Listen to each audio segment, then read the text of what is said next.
Hello everyone, I hope you are doing well. Welcome to your own channel UPSC CAPF with Himanshu वत्स। आज हमारे साथ काफी एक important personality है मिस्टर कान्हा जोशी। आप लोग काफी ज्यादा रिक्वेस्ट करते रहते थे मुझे कमेंट बॉक्स में टेलीग्राम पे कि सर हिंदी मीडियम के लिए कुछ करो, हिंदी मीडियम के लिए कुछ करो।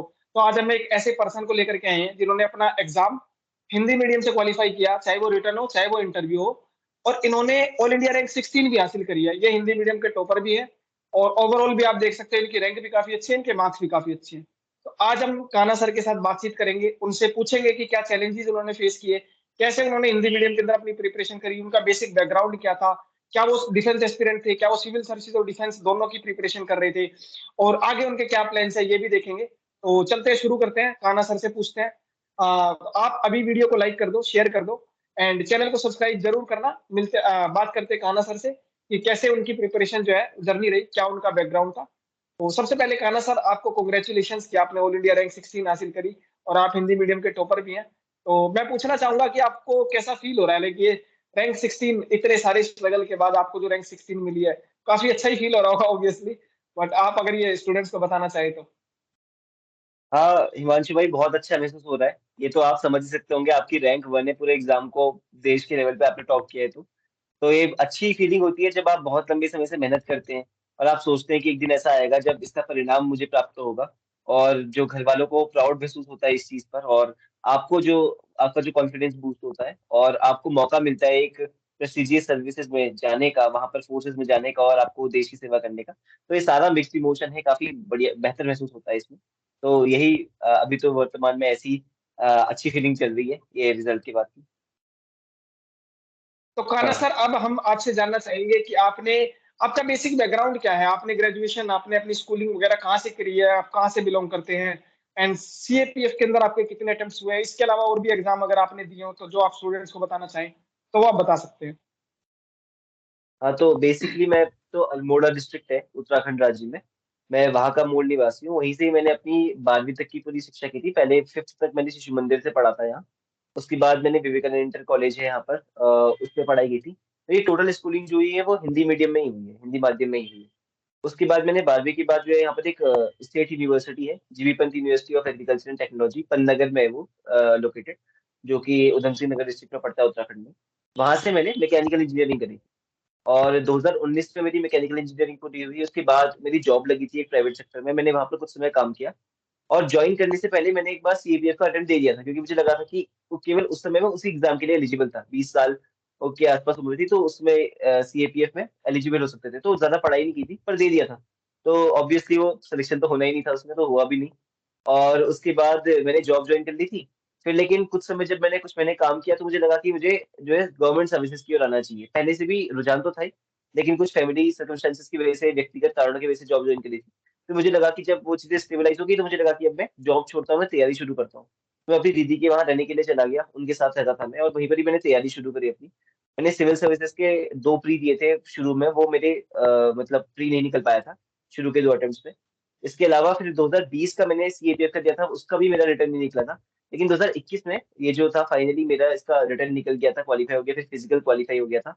फिर उसके बाद ये इसका इंटरव्यू क्वालिफाई होकर फाइनल रिजल्ट आ गया। और इस बीच में मैंने 2022 का जो सिविल सर्विसेज का मेंस था वो दिया था। फॉरेस्ट सर्विसेज का जो मेंस था 2022 का, वो भी दिया था। और अभी फिलहाल मेरा इस बार का प्री निकला हुआ है, तो देखते हैं अभी। तो अभी तो ये जर्नी चल रही है फिलहाल तैयारी की। तो 2022 में जो आपने जो दो मेंस दिए थे उनका रिजल्ट कैसा रहा आपका?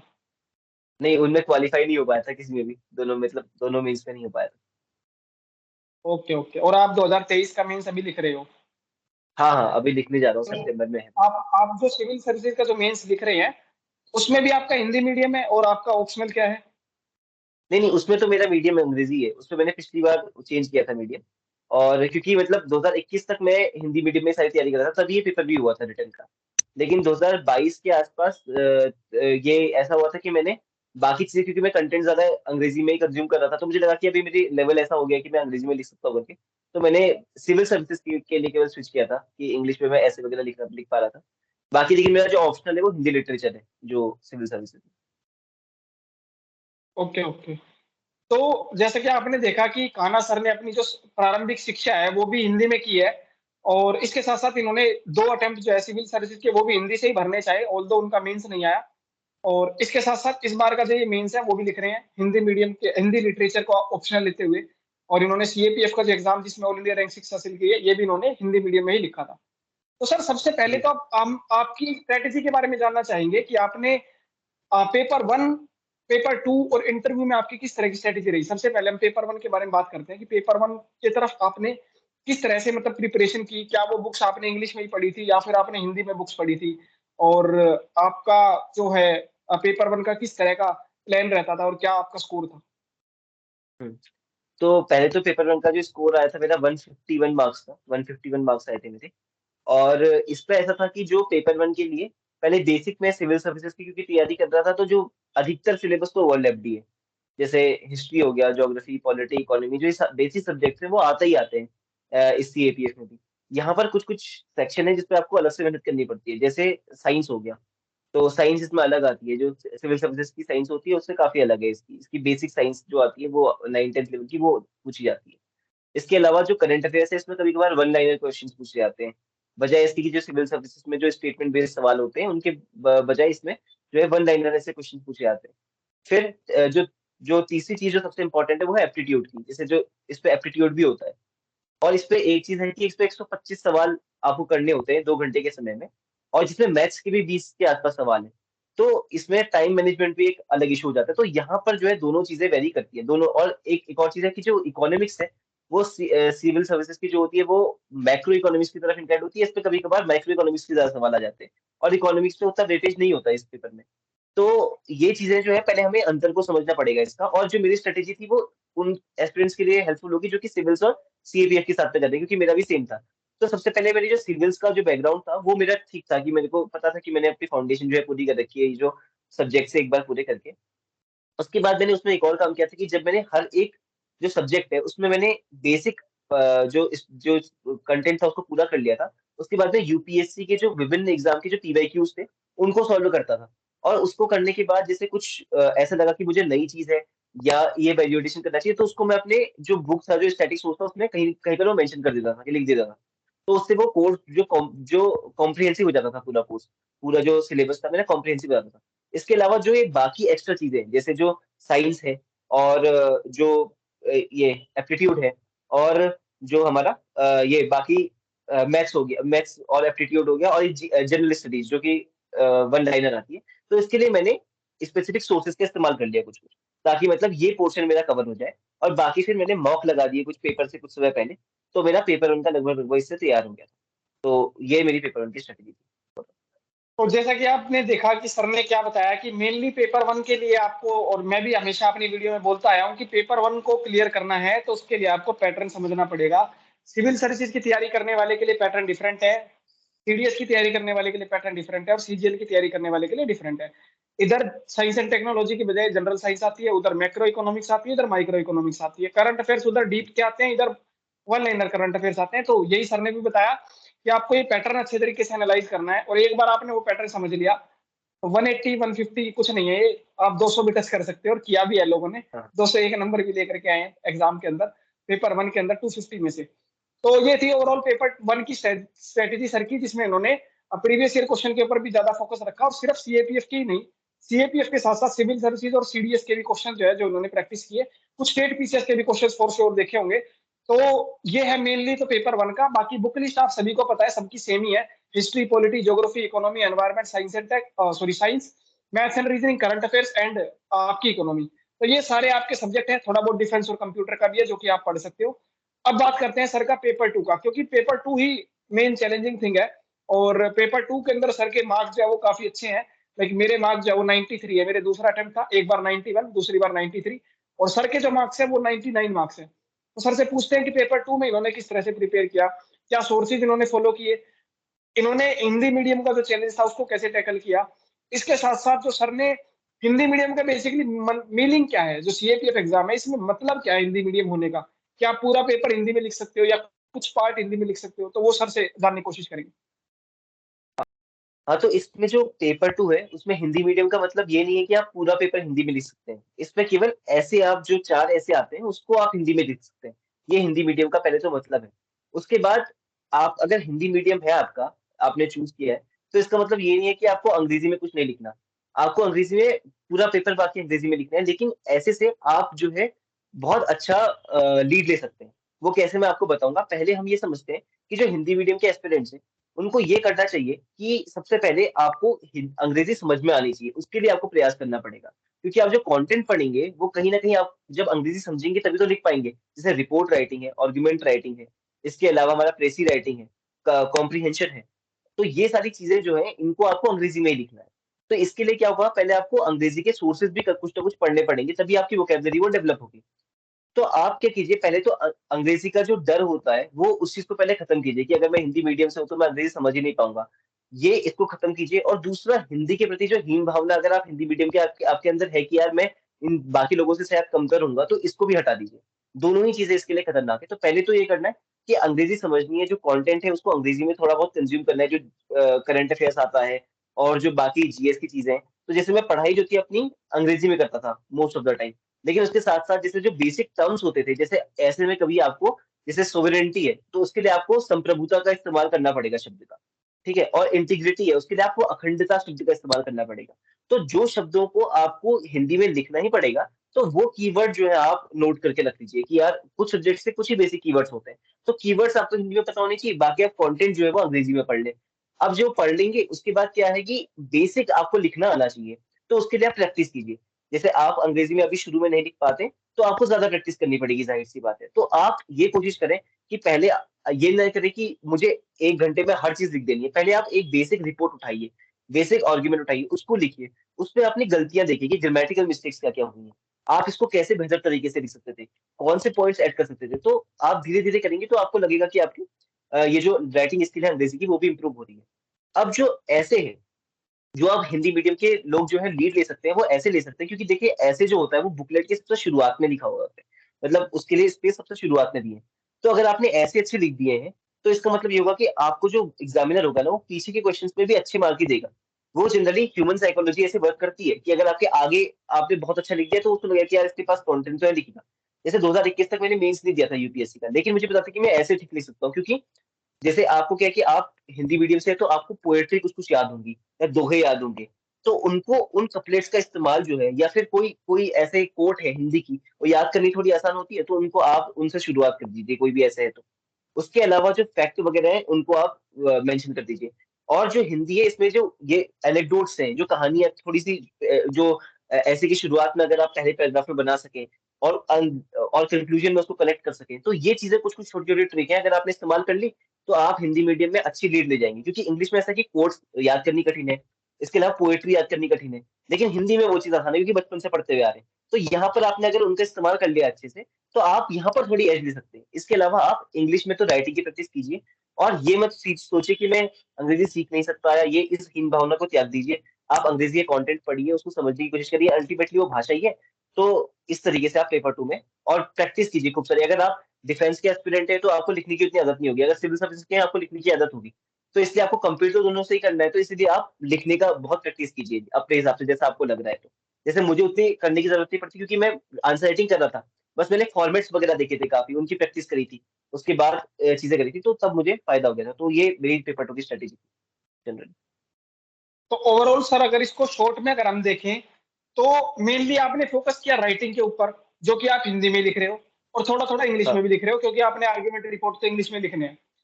दूसरा हाँ आपका जो मेन फोकस रहा कि कंटेंट जो पढ़ना है आपको वो इंग्लिश में ही पढ़ना है। हाँ उससे क्या हाँ होगा कि आप ऐसे रिपोर्ट और आर्ग्यूमेंट में कंफर्टेबल होगे।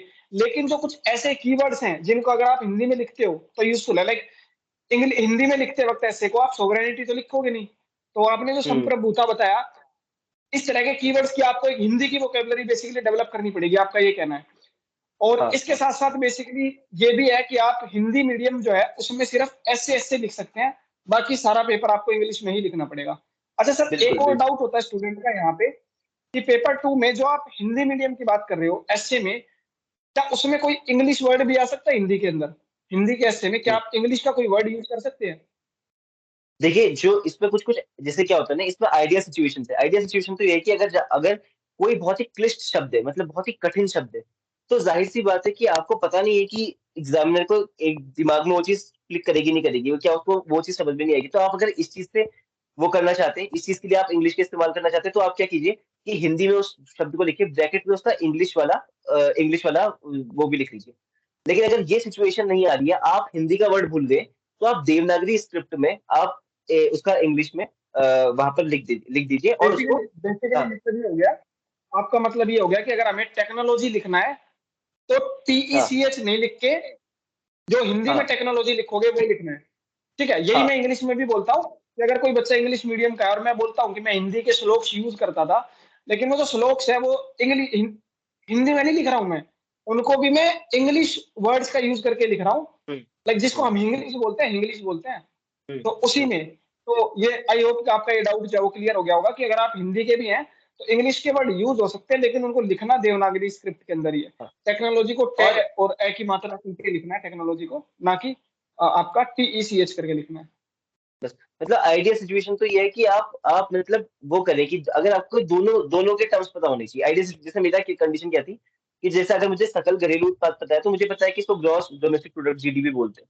तो ये दोनों चीजें पता होनी चाहिए आपका। तो ये है कि आप उस तरीके से ही पढ़ाई करें अपनी। लेकिन क्या है कि अगर आप भूल गए, कभी ऐसा होता है कि भूल जाते हैं, तो उसको संकोच मत कीजिए कि यार मैं इस पॉइंट को लिखता ही नहीं हूं, ऐसा मत कीजिए। उसको आप लिख दीजिए, हुँ, आप उसको वो ग्रॉस डोमेस्टिक प्रोडक्ट लिख दीजिए, उसको सिंगल इन्वर्टेड कॉमा में लिख दीजिए। तो उस तरीके से आप इन चीजों का इस्तेमाल कर सकते हैं। बाकी हाँ, इस चीज से तो आप अवॉइड ही करें कि आप हिंदी में ऐसे लिख रहे हैं और बीच में इंग्लिश स्क्रिप्ट में लिख दे रहे हैं, तो वो दिखने में भी अच्छा नहीं हाँ, लगता और अच्छा भी नहीं। अलाउड भी नहीं है ना, उसके मार्क्स कटते हैं, वो नेगेटिव मार्किंग होती है उसकी। हाँ, बिल्कुल, बिल्कुल। तो ये थी ओवरऑल सर की स्ट्रेटजी। और बेसिकली सर आपने न्यूज़पेपर वगैरह वो सब इंग्लिश में पढ़ा या हिंदी में पढ़ा?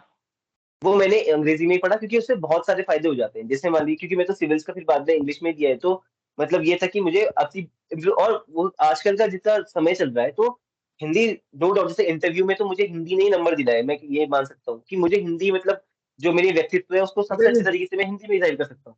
मुझे भी लेकिन हिंदी में दिलाए हैं। हाँ, तो लेकिन क्या है कि जैसे आजकल की जो आवश्यकता है वो अंग्रेज़ी भी है, इसको हम नकार नहीं सकते। इसको जितनी जल्दी स्वीकार कर लेंगे उतनी अच्छी बात है कि जैसे अब मान लीजिए आप जापान में जा रहे हैं, तो आपको ज़रूरी है ना कि आप जापानीज़ सीखेंगे। वैसे ही आज ग्लोबलाइज़ समय आ गया है, एक इंग्लिश कनेक्टिंग लैंग्वेज है, तो आपको अंग्रेज़ी की भी समझ होनी चाहिए। तो आप जितनी जल्दी इस चीज़ को स्वीकार कर लेंगे उतना अच्छा होगा। कि मैं भी एक हिंदी मीडियम के बैकग्राउंड से आता हूँ, मैंने अपनी 12वीं तक की शिक्षा पूरी हिंदी में ही कर रखी है। लेकिन हाँ, मैंने इस चीज़ को अडॉप्ट किया कि यार मुझे अंग्रेज़ी भी सीखनी चाहिए। तो उसके लिए मैंने बोलना शुरू किया, इधर-उधर चीज़ें करनी शुरू करी और हिंदी में लिखना शुरू किया। वैसे ही अंग्रेज़ी न्यूज़पेपर से फ़ायदा ये होता है कि आपका सोचने की क्षमता भी अंग्रेज़ी में डेवलप होती है, आपकी पढ़ने की क्षमता अंग्रेज़ी में डेवलप होती है। इसके अलावा रीडिंग स्पीड बढ़ती है और ग्रामर का जो पोर्शन आता है, जो पेपर 2 का है, उसमें आधी से ज़्यादा चीज़ें तो अंदाज़े से सॉल्व होती हैं। जैसे मान लीजिए आप उससे ग्रामर के रूल्स पढ़ नहीं सकते हैं, तो लेकिन आपको क्या होता है कि पता चल जाता है कि यार आपने अगर बहुत रीडिंग कर रखी है, तो समझ में आ जाता है कि भई हाँ, कि ये चीज़ यहाँ पर गलत हो सकती है या फिर वोकैब्युलरी का पोर्शन है, तो शब्द आपने पढ़े हुए होंगे उसमें। तो उसमें भी आपका इस्तेमाल हो सकता है। आर्गुमेंट राइटिंग, रिपोर्ट राइटिंग में आपको चीज़ें पता चलती है। अब रिपोर्ट राइटिंग क्या है, वो हिंदू में जो आप रोज़ की रिपोर्ट पढ़ते हैं, वो एक तरीके से रिपोर्ट है। तो अगर आप वो पढ़ेंगे तो आपको जनरली फ़ायदा ही होगा। तो इसलिए हिंदी में ही मैंने अखबार सारे पढ़े हुए थे। ठीक है। तो सर ये तो रहा कि आपने पेपर 2 की प्रिपरेशन कैसे करी। अगर आप कुछ सोर्सेज़ रिकमेंड करना चाहो कि कोई हिंदी मीडियम का कोई बच्चा है या ओवरऑल इंग्लिश मीडियम का भी कोई बच्चा है, हुँ, तो पेपर 2 के लिए क्या सोर्सेज़ देखो, मैंने भी बहुत वीडियो बनाई है, लेकिन फिर भी हर हुँ, बच्चा मेरे को डेली अलग से मैसेज करके बोलेगा कि सर पेपर 2 स्टार्ट कैसे करें? पेपर 2 में हुँ। क्या पढ़ें? पेपर 2 रेड ब्लू पेन से लिख सकते हैं कि ब्लैक पेन से लिख सकते हैं? तो ये डाउट तो आते रहेंगे हमेशा। तो मैं आपसे ये जानना चाहूँगा कि पेपर 2 के क्या सोर्स पेपर का अगर आप बताएँ कि आपने क्या सोर्सेज़ ऐसे फ़ॉलो किए और कितनी प्रैक्टिस आपने बेसिकली करी? जैसे आपने कहा प्रैक्टिस हुँ, करना ज़रूरी है। तो जैसे मैंने तो कभी आज तक एक सिंगल एसे, सिंगल आर्गुमेंट, सिंगल रिपोर्ट भी नहीं लिखा है। डायरेक्ट एग्ज़ाम में लिखा हुँ। है, जब भी लिखा है। बट आपने अगर प्रैक्टिस करी है, तो आप अगर वो बता सकें कि कितनी प्रैक्टिस आपने की और कितनी आइडियली करनी चाहिए? हाँ, तो जैसे आप भी सिविल्स के बैकग्राउंड से थे, मैं वही कह रहा हूँ कि जैसे जो सिविल के बैकग्राउंड से होंगे ना, तो उनको लिखने में मतलब असहज महसूस नहीं होगा। लेकिन जो डिफेंस वाले हैं, क्योंकि लिख नहीं रहे हैं, तो उनको प्रैक्टिस ज़्यादा चाहिए। और जो लोग सिविल्स के भी अगर लिखने में कंफर्टेबल नहीं है, तो उनको प्रैक्टिस ज़्यादा चाहिए। जैसे मैं भी था, मैं लिखने में सहज था कि यार मैं लिख लूँगा। तो मेरे लिए इम्पोर्टेंट थी जो कंटेंट वाला पार्ट है, जो स्ट्रक्चर वाला पार्ट है, वो मेरे लिए इम्पोर्टेंट था। तो कंटेंट के लिए क्या है, देखिए आप अगर देखेंगे पेपर कि सीए जो पेपर 2 आता है, वो मोस्टली करंट बेस्ड रहता है। जैसे रिपोर्ट है, तो उसमें करंट की किसी न किसी न्यूज़ के बारे में आएगा, ठीक है? आर्गुमेंट होगा, उस वो भी कहीं किसी न किसी करंट के उसके बारे में आएगा। उसके अलावा हमारा जो कॉम्प्रिहेंशन है, वो तो पेपर से ही हमें लिखना है। ट्रेसी हमारा पेपर से ही हमें लिखना है। उसके अलावा ऐसे उसके लिए भी करंट की नॉलेज ही आपकी इम्पोर्टेंट है ज़्यादा तो। फिर तो आप ये देखिए कि मैक्सिमम चीज़ें आपकी करंट के अराउंड घूम रही हैं। तो आप ये समझिए कि आप करंट को अच्छे से कीजिए। जैसे कि न्यूज़पेपर आप पढ़ लें डेली, वो फ़ायदेमंद है। इसके अलावा कोई आप मैगज़ीन फ़ॉलो कर रहे हैं या कोई कंटेंट फ़ॉलो कर रहे हैं, तो आप उसको समझ लीजिए। अब जैसे न्यूज़पेपर का भी तरीका है, मुझे एक जो जिस चीज़ ने सबसे ज़्यादा फ़ायदा दिलाया था, जैसे आपका एक बार सिलेबस पूरा हो गया। अब आप जब अखबार पढ़ रहे हैं, तो जैसे कोई एडिटोरियल आया, किसी फूड सिक्योरिटी के बारे में, टेररिज़्म के बारे में आया, तो आप एकदम से उसको पढ़ने में मत जाइए। आप एक बार आँख बंद कीजिए, सोचिए कि आपको इस टॉपिक के बारे में क्या पता है, कि ये जैसे फूड सिक्योरिटी ये क्या होती है? तो अपने दिमाग में सोचिए कि हाँ, ये अगर ये चीज़ फूड सिक्योरिटी है। अब इसको इंडियन गवर्नमेंट क्या चीज़ इसके लिए कर रही है? इसके लिए क्या चैलेंजेस हैं? इसको इस जो स्कीम से इसके क्या बेनिफिट्स हैं? क्या दिक्कतें होती हैं? कुछ बेस्ट एग्ज़ाम्पल्स क्या-क्या हैं इसके, क्या मुझे याद आ रहे हैं? इसके बाद मैं कंक्लूजन इसमें क्या लिख सकता हूँ? एसडीजी को क्या ऐसे करके अपने दिमाग में एक फ्रेमवर्क बनाइए, कुछ लिखने की ज़रूरत नहीं है। बस दिमाग में 5 मिनट लगते हैं सोचने में। उसके बाद आप पढ़िए। तो जैसे ही आप फिर उसके बाद एडिटोरियल पढ़ेंगे ना, तो आपके जो गैप्स हैं वो फिल हो जाएँगे उसमें। आपको कोई नया पॉइंट ऑफ व्यू आएगा, वो फिल हो जाएगा। तो और इसके अलावा क्या कीजिए कि कुछ बहुत ही अच्छे एनेक्डोट्स मिलते हैं, बहुत अच्छी कोट मिलती है, बहुत अच्छे फैक्ट मिलते हैं। अब फैक्ट भी ऐसे नहीं कि बहुत ही कम्बरसम आपको याद करने हैं, बहुत सिंपल फैक्ट, बहुत जो ईज़ी फैक्ट है वो आपको याद करने हैं।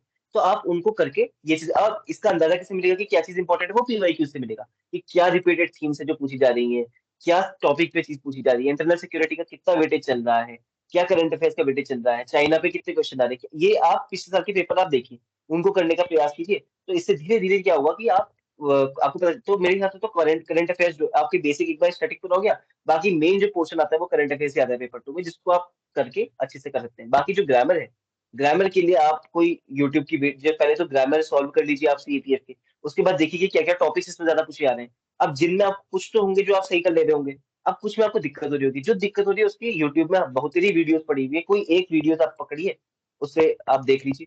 तो ये तो बेसिक कंटेंट की स्ट्रैटेजी है पेपर 2 की, जो मुझे लगता है सही है। जी। तो ओवरऑल मतलब आपने प्रैक्टिस की लेकिन बहुत ज़्यादा भी नहीं की। मतलब हाँ, आपका ये मैं है। ज़्यादा लेकिन नहीं आप की। अगर सजेस्ट करना चाहें, अगर आप सजेस्ट करना चाहें कि एटलीस्ट कितना लिखना चाहिए, कितने एस्से या कितने हुँ, आर्गुमेंट या कितने टेस्ट बेसिकली आपको लिखने चाहिए पेपर 2 के लिए? हाँ, जैसे मैं बोलता हूँ कि आपको एटलीस्ट फुल लेंथ टेस्ट 4 से 5 तो लिखने चाहिए। हुँ, 4-5 नहीं, चलो 3 से 4 फुल लेंथ टेस्ट तो लिखने चाहिए, मेरा ये मानना है। बाकी आप बता सकते हैं, आपको क्या लगता है? हाँ। अब देखिए जो टेस्ट है वो आप 1 2 इसके वो हो सकते हैं कि एक तो क्वालिटी कैसी है ये जानने के लिए कि आप आपके पास कोई आपका मेंटर है, आप उसको दिखा रहे हैं कि भई मैंने सही लिखा है या नहीं लिखा है। क्योंकि बहुत बहुत लोग जो है खुद से वो देख नहीं पाते और इसकी तो कॉपीज़ भी उतनी अवेलेबल नहीं रहती है टॉपर्स वाली। तो आप एक चीज़ तो क्वालिटी के लिए टेस्ट लिखेंगे कि क्वालिटी कैसी है ये इवैल्यूएट कराने के लिए। दूसरा आप टाइम मैनेजमेंट के लिए लिखेंगे। अगर आप समझते हैं कि आपकी क्वालिटी अच्छी है, ठीक है? तो आप टाइम मैनेजमेंट के लिए लिखिए, जब तक आपका टाइम मैनेजमेंट पूरा नहीं होता तो उतने टेस्ट देने पड़ेंगे। अब हो सकता है किसी को 2 टेस्ट में अचीव हो जाए, किसी को 4 टेस्ट में अचीव हो, किसी को 6 टेस्ट में अचीव हो। तो ये चीज़ है कि वो इंडिविजुअल पे जैसे मुझे था, मुझे पता था कि यार मैं लिख लूँगा, तो मुझे बस एक बार ये देखना कि फॉर्मेट देखने और मैंने पेपर में जाने से पहले एक रिपोर्ट का फॉर्मेट देख लिया, आर्गुमेंट का फॉर्मेट देख लिया कि प्रेसिज़ किस तरीके से लिखते हैं, ये सारी चीज़ों के मैंने फॉर्मेट देख लिए। एक-एक प्रैक्टिस कर लिया कि यार मैं इनको इम्प्लीमेंट कर पा रहा हूँ, नहीं कर पा रहा हूँ, इस फॉर्मेट को इम्प्लीमेंट कर पा रहा हूँ, नहीं कर पा रहा हूँ, इसके लिए मैंने प्रैक्टिस कर लिया। बाकी ऐसे का तो पता ही रहता है कि आएगा। तो ये चीज़ जो है कि जो अब जैसे ऐसे है, मैंने सोचा था कि जैसे 4-5 पन्ने जितने भी मिलते हैं, तो वो कैसे बाँटने, कि इंट्रोडक्शन को कितना पोर्शन देना चाहिए, कंक्लूजन को कितना बिना करना चाहिए और एक बार उसको इम्प्लीमेंट कर लीजिए, एक ऐसे लिख के। तो जितने में आपका क्वालिटी पूरी हो रही है, जितने टेस्ट देके, आपको सफिशिएंट लग रहा है, जो भी आपके मेंटर है वो आपसे कह रहे हैं कि अच्छा आप क्वालिटी वाइज़ आप बढ़िया हो चुके हैं, लिखने के वाइज़ आप बढ़िया हो चुके हैं, स्ट्रक्चर वाइज़ आप बढ़िया हो चुके हैं और टाइम मैनेजमेंट आपका पूरा हो जा रहा है। ये 2 चीज़ें जब तक अचीव हो जा रही हैं, तब तक आप टेस्ट दे दीजिए। जैसे ही एक टेस्ट में अगर ये अचीव हो जा रही है, तो 1 टेस्ट दीजिए, 2 टेस्ट में अचीव हो जाए तो 2 टेस्ट दीजिए, 3 में अचीव जितने हो रहे हैं तो उतना दीजिए, मुझे लगता है ये सही रहेगा। मतलब ये जो है पर्सन टू पर्सन वेरी करता है कि उसकी क्या कैपेबिलिटी है और करंट उसकी हाँ, करंट बेसिकली उसका लेवल ऑफ प्रिपरेशन क्या है। तो अब बात करते हैं सर से पेपर 2 के बारे में तो हमने काफ़ी बात करी। अब सर से पूछते हैं कि उनका इंटरव्यू का कैसा एक्सपीरियंस था? और ये शायद इनका पहला भी इंटरव्यू था और मैं तो चलो मेरा तो दूसरा था, लेकिन सर का ये पहला इंटरव्यू था। तो पूछते हैं कि सर ने इंटरव्यू में कैसे किया? वहाँ भी हिंदी मीडियम रखा था, कौन-सा उनका बोर्ड था? क्या सवाल उनसे पूछे गए? कहाँ पे आपको फँसाया गया? कहाँ पे आपको फ़ील हुआ कि ये तो बड़ा चैलेंजिंग क्वेश्चन आ गया, इसका कैसे जवाब दें? और आपने कैसे उस प्रेशर को हैंडल किया? हाँ, तो एक एक चीज़ थी कि जो मुझे तो पहले जो बोर्ड अलॉट हुआ था वो श्री राज शुक्ला सर का अलॉट हुआ था। और जो मतलब मैंने जो तैयारी करी थी, क्योंकि मुझे ये मैसेजेस जब आते हैं टेलीग्राम पे तो ये भी आते थे कि हिंदी में बोलना अलाउड नहीं कर रहे हैं। कभी-कभी ऐसा होता है कि प्रेशर डालने के लिए अलाउड नहीं कर रहे या फिर हिंदी मीडियम वालों को कम नंबर मिलते हैं। तो ये जो डिलेमा था दिमाग में बहुत ज़्यादा रहता है, मतलब दिमाग में ना। तो इसलिए मुझे ये था कि यार कि हिंदी में बोलूँगा, अगर मौका मिलेगा तो पक्का बोलूँगा। अगर मौका ही नहीं मिला तो अंग्रेज़ी के लिए भी तैयार रहना है। तो इसलिए इंटरव्यू जो था मैंने मॉक्स जो थे वो अंग्रेजी में भी दिए, हिंदी में भी दिए, कई जगह इंग्लिश में दिए, कई जगह हिंदी में दिए। लेकिन लास्ट क्लास के टाइम पे मोस्ट ऑफ द टाइम्स मैंने अंग्रेजी में ही दिए, क्योंकि अंग्रेजी में प्रैक्टिस की जरूरत थी, हिंदी में उतनी प्रैक्टिस की जरूरत नहीं थी। तो अब जब मैं जिस दिन गया वहां पर, मेरा इंटरव्यू था, 6 लोग थे, उसमें से मेरा चौथा नंबर था। तो मैं जब गया अंदर, तो वहां पर जैसे ही मैं अंदर बैठा, उन्होंने मुझे बैठने के लिए बोला, विश वगैरह किया मैंने उन्हें। तो जैसे ही मैं बैठा, तो उन्होंने मुझसे कुछ, मुझे अभी तो वो सवाल भी याद नहीं कि आप अल्मोड़ा से, ऐसा कुछ सवाल उन्होंने पूछा, वो हिंदी में ही पूछ लिया। तो मेरा रिफ्लेक्स जो था, मैं पहले सोचा था कि मैं परमिशन मांगूंगा, लेकिन वो रिफ्लेक्स ही हिंदी में अच्छा, निकल गया मेरा, कि तो फिर मौका जैसे मिल गया ही आपको। वो, मेरे साथ भी कुछ ऐसे ही हाँ हुआ। मैं जैसे ही बैठा, मुझसे भी उन्होंने पहला सवाल इंग्लिश में पूछा, मैंने जवाब दिया। इंग्लिश में ठीक से दिया, उसके बाद अगला सवाल उन्होंने हिंदी में पूछा। फिर अपने को था कि भई हिंदी में आ जाए बस किसी तरह, अब तो फिर कर देंगे हाँ, अपना। बस तो यही था कि उन्होंने मुझसे हिंदी में पूछ दिया, तो मैंने हिंदी में, मेरा रिफ्लेक्स निकल गया। फिर अगला उन्होंने ये चीज बोल दी कि कान्हा आपकी हिंदी बहुत अच्छी है, मेरे पिताजी की भी हिंदी और अंग्रेजी दोनों अच्छी थी।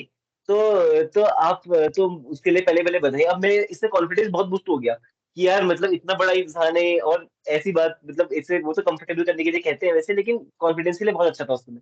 तो मुझे लगा कि अब तो हिंदी में ही देना है, फिर बढ़िया हो गया। तो फिर उन्होंने फिर पूछना शुरू किया कि, फिर वो वहीं से वो जो चीजें होती है ना छोटी छोटी, वहीं से सवाल निकलते हैं। उसके बाद उन्होंने ये पूछा कि, तो आपसे इसी बारे में मैं एक थोड़ा गंभीर सवाल पूछूंगा कि जो रीजनल लैंग्वेज को हम बढ़ावा देने की बात कर रहे हैं, हिंदी को बढ़ावा देने की बात कर रहे हैं, तो उससे अंग्रेजी सीखने में कितनी हिंड्रेंस आ रही है। जैसे जापान है, वो तो जापानीज जो है वो सीख रहा है, और इंग्लिश को उसने अंडरमाइन किया, तो आज जो है उसकी वर्कफोर्स को अंग्रेजी नहीं आती है, तो वो उतना पोटेंशियल रियलाइज नहीं कर पा रहे अपना। तो तुम्हारा क्या ख्याल है? तो ये सवाल था। तो मैंने कहा कि सर दोनों ही जरूरी है अपनी अपनी जगह पे। तो उन्होंने कहा कि, तो फिर मैं भी तो ये कह रहा हूँ, तो इसमें हमारे बीच में लड़ाई क्या है? कि मैंने कहा कि सर लड़ाई कोई नहीं है। तो फिर मैंने कहा कि कभी कभी ऐसा होता है कि सर अवसर नहीं मिल पाते हैं, तो अंग्रेजी उतनी सीखने का मौका नहीं मिल पाता। तो उन्होंने कहा कि मैंने तो तुमसे कहा था ना कि मेरे पिताजी की अंग्रेजी भी अच्छी थी, तो उनके पास तो अवसर थे नहीं उस समय, तो फिर भी अच्छी थी। तो तब मैंने कहा कि सर कुछ लोगों की व्यक्तिगत ये इतनी प्रतिभाशाली होते हैं, जैसे आपके पिताजी होंगे कि जिन्होंने जिन्होंने अंग्रेजी भी सीख ली और अच्छे तरीके से, और आज भी सोशल मीडिया के टाइम पे सीखी जा सकती है। तो ऐसे उनके साथ डिस्कशन चला। फिर उन्होंने पूछा कि जो जो रीजनल लैंग्वेज में साइंस क्यों पढ़ाई जानी चाहिए, क्या कारण है उसके, क्यों पढ़ाने हैं, क्या मतलब, वो राधा कृष्ण जी का उन्होंने कहा कि, उन्होंने कहा था कि ऐसा करने के लिए। तो मैंने कहा कि सर अगर रीजनल लैंग्वेज में पढ़ाएंगे, तो गांव गांव में साइंस चली जाएगी, तो साइंस का प्रोपगेशन बहुत अच्छे तरीके से हो जाएगा। और इसके अलावा हम सोचते रीजनल लैंग्वेज में है, तो हमारे लिए एप्लीकेशन करना आसान हो जाएगा। तो इस तरीके से बातचीत हुई। तो दूसरे वाले मेंबर थे, उन्होंने यही पूछा कि तुम तो उत्तराखंड से हो, तो आईटीबीपी क्यों नहीं ली तुमने, सीआईएसएफ क्यों ले रहे हो? तो ये तो जनरली सवाल होता है, तो इसके लिए तैयारी करके जाते ही हैं सभी लोग, की सीआईएसएफ पहली प्रेफरेंस क्यों भरी इसके लिए। तो फिर मैंने भी जो था आंसर दिया था। फिर उसके बाद उन्होंने यही पूछा था कि आपको क्यों ले, हम आपकी क्या क्वालिटीज हैं कि आपको लें। तो वो चीज मैंने बताई थी। फिर उन्होंने ऐसी कुछ सवाल पूछे कि आजकल ग्लोबल सिनेरियोज में क्या चल रहा है, वर्तमान समय में क्या चल रहा है बताओ। तो ग्लोबल सिनेरियो में मैंने वो चीज बताई। तो तीसरे मेंबर से थे, वहां से ग्रीडिंग शुरू हुई थी मेरी। उन्होंने पहले तो मुझसे ये पूछा कि आप जो है वो हिंदी में डिबेटिंग क्यों करते हैं, अंग्रेजी में क्यों नहीं करते हैं। तो फिर मैंने उनको बताया कि उतना कॉलेज के समय पे जब हिंदी अच्छी बोलता था, तो मुझे हिंदी में भेज दिया जाता था डिबेट करने के लिए।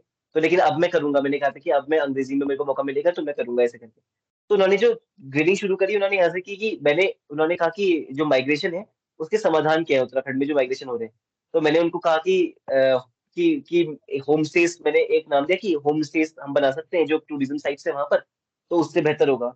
तो वहां से उन्होंने होम स्टे को शुरू किया। उन्होंने पहले उन्होंने ये पूछा कि आपको होम स्टे की स्कीम्स का हेड बना देते हैं, तो आप क्या क्या चीजें देखोगे ये बताओ। तो ये तो आसान सवाल था। मैंने कहा कि पहले जिले के ब्यूटिफिकेशन, उसकी एक्सेसिबिलिटी को देखूंगा, फिर उसके बाद होम स्टे के ब्यूटिफिकेशन और एक्सेसिबिलिटी इंफ्रास्ट्रक्चर को देखूंगा, ऐसे करके। फिर उन्होंने जो जो मेन सवाल जो फंसने वाला था वो ये था। उन्होंने कहा कि होम स्टेज के लिए आपने कहा कि आप ऋण ऋण देना, मतलब लोन देंगे, तो आप क्रेडिट ही देंगे या फिर सब्सिडी देंगे, क्या देंगे, आप क्रेडिट देंगे उसके लिए, सब्सिडी देंगे? तो मैंने कहा कि सर जैसी जरूरत पड़ेगी उस हिसाब से मैं दोनों ही चीजों को मतलब दूंगा, कि परिस्थिति के अनुसार, कंडीशन के हिसाब से दूंगा, प्रोपोर्शनेट रूप से। तो उन्होंने कहा कि तो प्रपोर्शन क्या होना चाहिए इसका?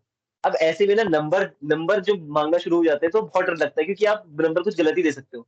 तो फिर मैंने तो पहले नंबर देने से बचा था कि नहीं, अब एग्जैक्ट नंबर बताओ कि सब्सिडी कितनी परसेंट होनी चाहिए, और ये क्रेडिट कितना परसेंट होना चाहिए। तो तब मैंने कहा कि सर 60% क्रेडिट और 40% सब्सिडी। तो कह रहे क्यों? तो मैंने कहा कि सर जो होम स्टेज है वो ऐसी चीज है कि जिसका होम स्टे उसको पता होगा कि क्या चीज सही करनी है। तो क्रेडिट पे जो है वो इंडिपेंडेंस, एक ऑटोनॉमी सी होती है कि कहाँ पर वो खर्च करना चाहे, आपने पैसे दे दिए, वो अपने हिसाब से खर्च करेगा।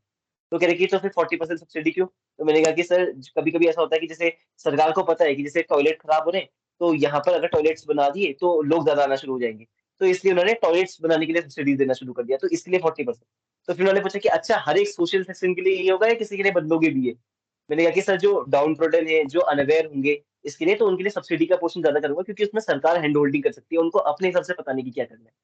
तो इस तरीके से ये मुझे लगा था कि ये लास्ट तक लग रहा था मुझे कि कहीं मैं इससे गलत आंसर ना दे दिया हूँ।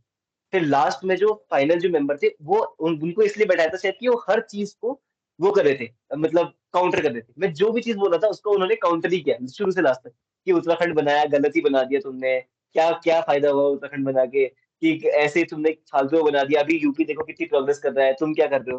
फिर उन्होंने कोट भी बोली कि पहाड़ का पानी, पहाड़ की जवानी पहाड़ के काम नहीं आती है, इसका क्या मतलब हुआ ये बताओ? फिर उसके बाद उन्होंने यही पूछा कि पहले से तो बड़ी-बड़ी पर्सनैलिटीज़ उत्तराखंड से आती थी, अब तो आती ही नहीं है। तो मेरा उसमें ये फ़ोकस रह रहा था कि मैं उनकी चीज़ को काउंटर भी करूँ कि आप जो कह रहे हैं वो मतलब ऐसा नहीं है कि जैसे अब उन्होंने कहा कि उत्तराखंड तो बेकार ही बना दिया, यूपी यूपी कर लेते, यूपी के साथ ही रह लेते, अभी तो यूपी इतनी इंडस्ट्रियल प्रोग्रेस कर रहा है। तो मैंने कहा कि सर उत्तराखंड बनाना ज़रूरी था क्योंकि यहाँ की अपनी अलग समस्या है कि लो पॉपुलेशन डेंसिटी है, फॉरेस्ट एरिया इतना ज़्यादा है, डिज़ास्टर वल्नरेबिलिटी इतनी ज़्यादा है।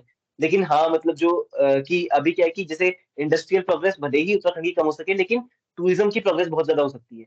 तो हमें क्या हो सकता है उस पे वो कर तो मैं ये कोशिश कर रहा था कि मैं पोलाइट रहूँ, लेकिन अपनी बात भी रखूँ मतलब काउंटर भी करूँ थोड़ा ऐसा करके। तो ऐसा ही पूरा इंटरव्यू गया था। कन्वर्सेशन ही था, वार्तालाप ही थी एक तरीके की और अच्छी फीलिंग आई थी मतलब इंटरव्यू के बाद।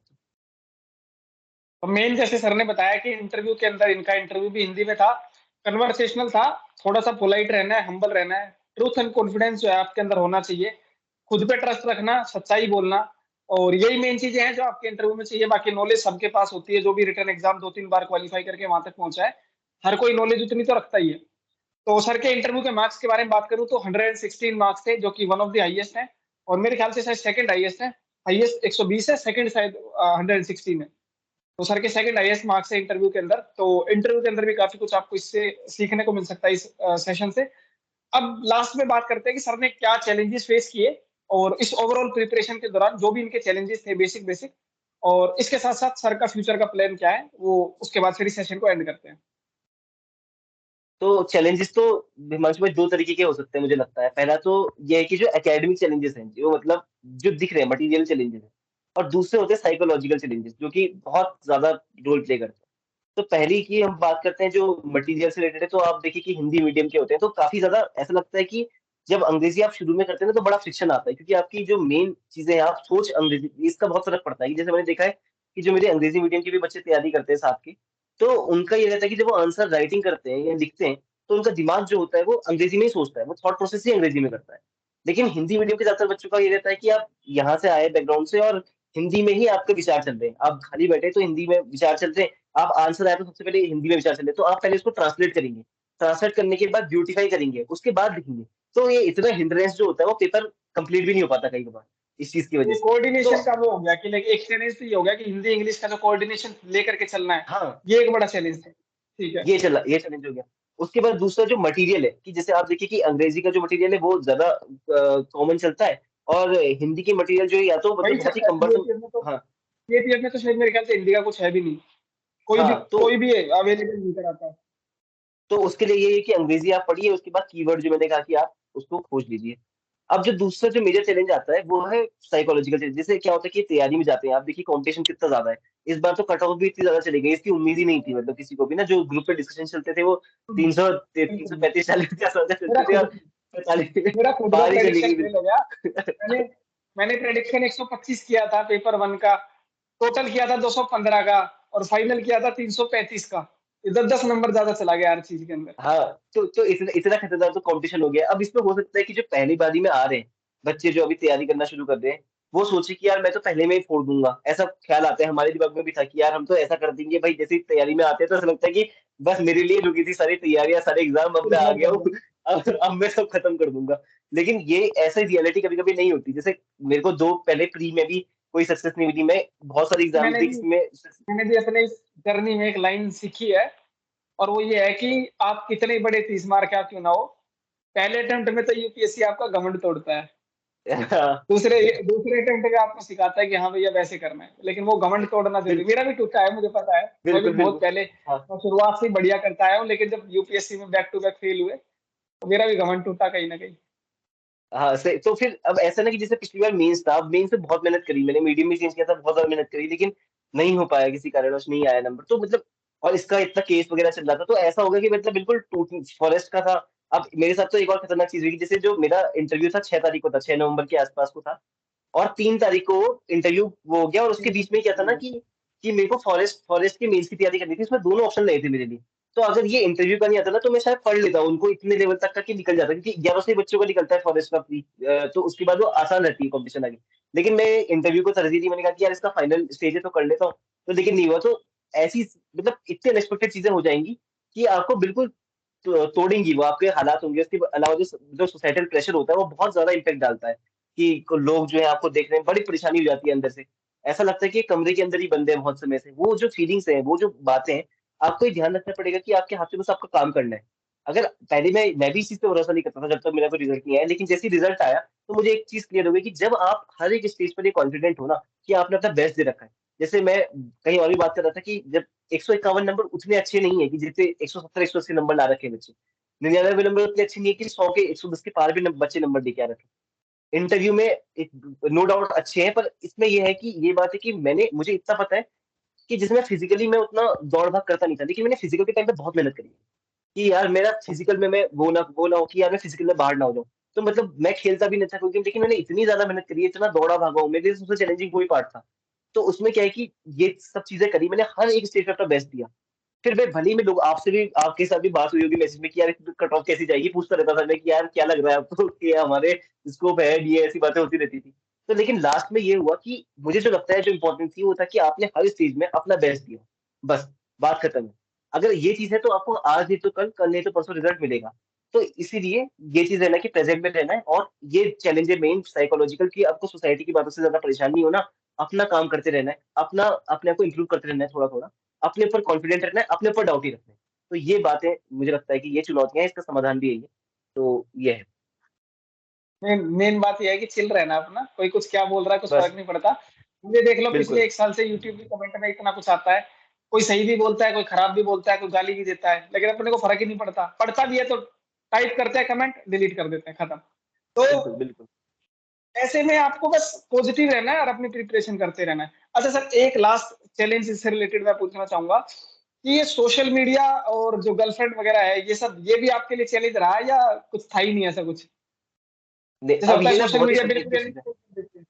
हाँ, जैसे जैसे क्या है कि सोशल मीडिया मैंने मैं ना मैं बहुत एक्टिव रहा हूँ कॉलेज के टाइम पे। मैं म्यूजिक से रिलेटेड रहा हूँ, मैं पोएट्री वगैरह लिखता था।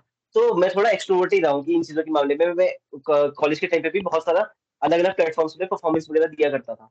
लेकिन जब मैं तैयारी में आया तो, क्योंकि तैयारी में कुछ समय आपको ऐसा चाहिए कि आपको पढ़ाई करनी पड़ेगी, उसमें आपको थोड़ा दूरी बनानी पड़ेगी। लेकिन हाँ, आप जब इस लेवल पे आ गए कि आप उस चीज को मैनेज कर सकते हैं, आपको लग रहा है कि यार आप हर चीज को सेग्रीगेट कर सकते हैं, मैनेज कर सकते हैं, तो आप नो डाउट आप इस, अगर आपका मन कर रहा है ना कि क्रिएटिव एनर्जी को आप कहीं पर पुट करें, तो उससे क्या होगा कि प्रेशर भी रिलीज होगा। हम क्या करते हैं ना, अपनी आइडेंटिटी एग्जाम पे बेस कर देते हैं कि यार मेरी आइडेंटिटी है कि मैं सीएपीएफ की तैयारी कर रहा हूँ, मेरी आइडेंटिटी है कि मैं सिविल सर्विस का एस्पिरेंट हूँ। ये चीज गलत है, क्योंकि जैसे ही अगर मान लीजिए आपका नहीं हो पाया ना, तो आप बिल्कुल टूट जाएंगे। तो आप ना अपनी आइडेंटिटीज को डिस्ट्रीब्यूट कीजिए, आपकी हॉबीज जो है, आपका कोई और पैशन देखिए। जैसे आपने भी यूट्यूब शुरू किया, तो वो चीज अभी अच्छा कर रही है, तो आप अपनी आइडेंटिटी को डिस्ट्रीब्यूट करना सीखिए, ताकि ऐसा ना हो ना कि आप एक ही चीज पर अपना पूरा देके बैठ जाए, और कभी मान लिया खुदा ना खास्ता वो चीज नहीं हुई और फिर आप बिल्कुल टूट गए, ये नहीं होना चाहिए। दूसरी चीज जो आपने गर्लफ्रेंड वाली बात करी, तो ये भी चीज सब्जेक्टिव है कि आपको अगर ऐसा पार्टनर मिला है कि जो आपको आगे बढ़ा रहा है, और जो आपके साथ है हमेशा, आपको आगे बढ़ा रहा है, आपको मोटिवेट कर रहा है, इस चीज में मैं फॉर्चुनेट हूँ कि जैसे मैं जिन इंसान से रिलेशनशिप में रहा हूँ मैं बहुत समय से, और वो कॉलेज से ही ऐसा है, तो वो भी अपने जीवन में बहुत अच्छा कर रही है प्रोफेशनली, और मेरा भी अभी ये चीज हुई। तो हमारा गोल ये रहता था कि एक दूसरे को समझना कि यार कैसे कैसे हम आगे बढ़ सकते हैं। जैसे इंटरव्यू प्रिपरेशन में उन्होंने बहुत मदद की मेरी। तो जैसे वो 1-to-1 मॉक लिए, करीब 10-12 सेशन लिए होंगे ऐसे कि क्वेश्चंस के लिए, ग्रिल करने के लिए। तो अगर ऐसा है तब तो आप जरूर उससे आप आगे ही बढ़ेंगे। लेकिन हाँ, अगर ऐसा है कि वो आपका टाइम एंड एनर्जी इतना कंज्यूम कर रही है, वो भी उल्टी डायरेक्शन में, और आजकल तो जैसा समय हो गया है, जिस तरीके से चीजें चल रही हैं, तो अगर इस तरीके से आप टाइम की बर्बादी के लिए वो कर रहे हैं, तो बिल्कुल आपको नुकसान होगा। लेकिन हाँ, ये चीज है कि अगर वो चीज़ सपोर्टिव है, वो चीज़ सपोर्ट कर रही है आपको आगे बढ़ा रही है, तो आपके लिए फ़ायदेमंद है। तो आप इंडिविजुअली वो चीज़ डिसाइड कर सकते हैं कि आपके लिए क्या बेस्ट चीज़ है। तो ओवरऑल बेसिकली ये है कि ये सब्जेक्टिव इन नेचर है, किसी के लिए अच्छा, किसी के लिए बुरा, ये आपको खुद एनालाइज करना पड़ेगा, आपके लिए फायदा है कि नहीं है। जैसे मैं अपना बताता हूँ, मैं पिछले 1 साल से यूट्यूब भी कर रहा हूँ, टेलीग्राम पे हुँ, डेली के मैं 200-250 मैसेजेस के रिप्लाई भी करता हूँ, यूट्यूब पे भी मैं एक्टिव हूँ, टेलीग्राम पे हूँ, इंस्टाग्राम पे हूँ, फेसबुक पे हूँ, हर जगह मैं एक्टिव हूँ, मैंने कोई भी अनइंस्टॉल चीज़ नहीं करी है।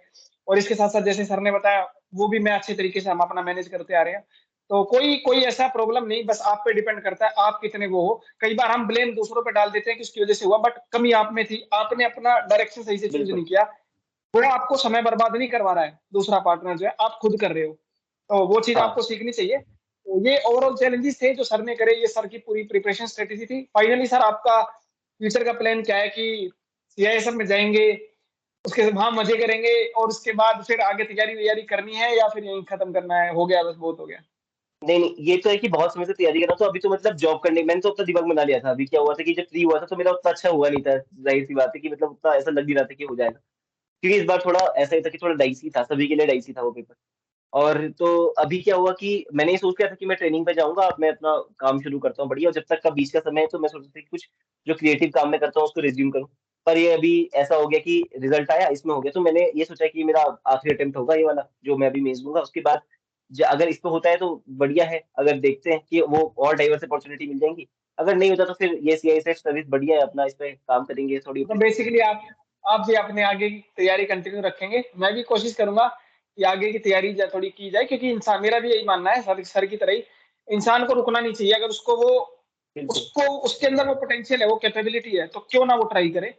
तो आप भी अगर कुछ ऐसा सोचते हैं कि मैं ये लेकर के उसके बाद आगे बस रुक जाऊँगा, तो ऐसा ना सोचें। आपकी जो भी पोटेंशियल है, वो करने की पूरी कोशिश करें। तो ओवरऑल स्ट्रैटेजी हमने सर के साथ डिस्कस करी, सर के जो भी चैलेंजेस थे वो डिस्कस किए, सर ने प्रिपरेशन कैसे करी। फाइनली मैं आपको बताना चाहूँगा कि सर ने अपना एक टेलीग्राम चैनल भी बनाया है, जिसमें वो हिंदी मीडियम की स्ट्रैटेजी शेयर करेंगे। तो अगर कोई हिंदी मीडियम का स्टूडेंट है और वो सर के साथ कनेक्ट करना चाहता है, तो चैनल का लिंक आपको डिस्क्रिप्शन बॉक्स में मिल जाएगा नीचे और उसको वो आप सब्सक्राइब कर सकते हो। इसके साथ-साथ मेरा खुद का जो टेलीग्राम चैनल है वो तो पता ही होगा आपको। नहीं पता है तो उसका भी लिंक आपको डिस्क्रिप्शन बॉक्स में मिल जाएगा, उसको आप जॉइन करो। सारी स्ट्रैटेजी, सारी इन्फॉर्मेशन जो भी डिटेल्स होती है एग्ज़ाम से रिलेटेड, वो सारी वहाँ पे शेयर की जाती है। लास्ट में मैं आपको बोलूँगा कि वीडियो को लाइक करना, शेयर करना, चैनल को सब्सक्राइब करना। मिलते हैं किसी नेक्स्ट वीडियो के अंदर। Thank you so much. Thank you sir. Thanks for guiding the students and helping them to clear their examination and I hope कि बहुत सारे लोगों ने इससे कुछ सीखा भी होगा और जल्दी क्लियर करके आपको और मुझे मैसेज भी करेंगे कि हमने कान्हा सर की ये वीडियो देखी थी और हमने एग्जाम क्लियर किया। तो thank you once again and हाँ, तो हिमांशु भाई आपके लिए भी मैं बहुत-बहुत धन्यवाद करना चाहता हूँ कि आपने प्लेटफ़ॉर्म दिया क्योंकि आपका जो मैं भी ऐसा मैं ये जो है ना कि जब तक बने नहीं थे तो ऐसा था कि हम भी आपका चैनल देखा करते थे कि भाई हाँ, क्या क्योंकि अगला भी अटेम्प्ट में दे रहा था 2023 का कि अगर नहीं हो पाता तो क्या था। तो अभी जब बीच में जैसे इंटरव्यू वगैरह देके आए थे तो ऐसा था कि 2023 का भी अटेम्प्ट देना पड़ेगा। तो आपकी जो क्योंकि उससे पहले तो देखा नहीं था कि यार 180 के स्कोर कैसे कर सकते हैं, तो अब वो वाला टारगेट हो गया था कि इससे दिमाग शांत हो जाता है। अगर पेपर 1 में 180 के आस-पास मार दिया आपने तो दिमाग शांत रहेगा कि भाई कोई दिक्कत नहीं है, अभी करते रहो ये वाली चीज़। तो मैं आपकी वीडियो भी देखी थी वो वाली स्ट्रैटेजी वाली, वो ज़ाहिर-सी बात है बहुत सही वीडियो है वो, अगर कोई कर ले उस चीज़ को क्योंकि आपने बिल्कुल एग्ज़ैक्ट वही चीज़ें बताई जो कि रिक्वायर्ड है इस चीज़ के लिए। तो मैं कहूँगा कि आप जैसे काम कर रहे हैं, यूट्यूब में आपके इतना कंटेंट है, इतना चीज़ें हैं वीडियोज़ में, कि अगर उन्हीं को ही सही से कोई कर ले तो कोई दिक्कत उसको होनी नहीं चाहिए इस एग्ज़ाम के लिए। बाकी तो सब बढ़िया है, अभी देखते हैं आपके साथ और काम करने का मौका मिलेगा, देखने का मौका मिलेगा तो। बिल्कुल चलिए, सर बिल्कुल। धन्यवाद आपका बहुत-बहुत। तो ठीक है ओपन पॉइंट करते हैं। थैंक यू सर और मिलते हैं फिर अपना ट्रेंड अकेडमी वगैरह के अंदर मिलते हैं। तो ठीक है बिल्कुल, बिल्कुल। वीडियो को लाइक हाँ। करना आप लोग और शेयर करना, सब्सक्राइब करना। Thank you.